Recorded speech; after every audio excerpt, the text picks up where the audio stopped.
तुम्हें मिलने से पहले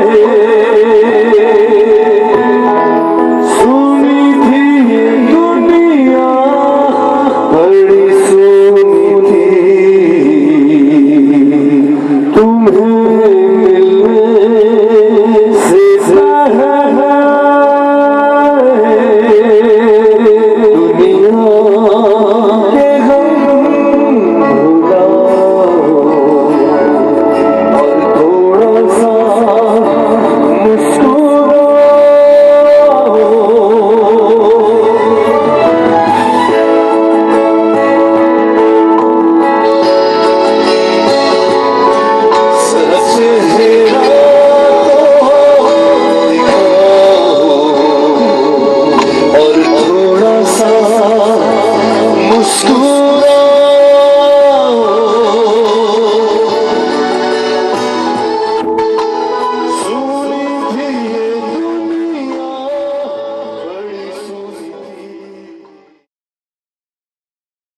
मुझे बहुत खुशी है कि एक YouTube पर चैनल शुरू हुआ है बच्चों के टीवी के नाम से, और मैं गुजारिश करूंगा कि तमाम पेरेंट्स अपने बच्चों से कहें कि वो सब्सक्राइब करें इस चैनल पर, क्योंकि बच्चों के लिए एंटरटेनमेंट से भरपूर चीज़ें जो हैं इस चैनल पर मौजूद हैं।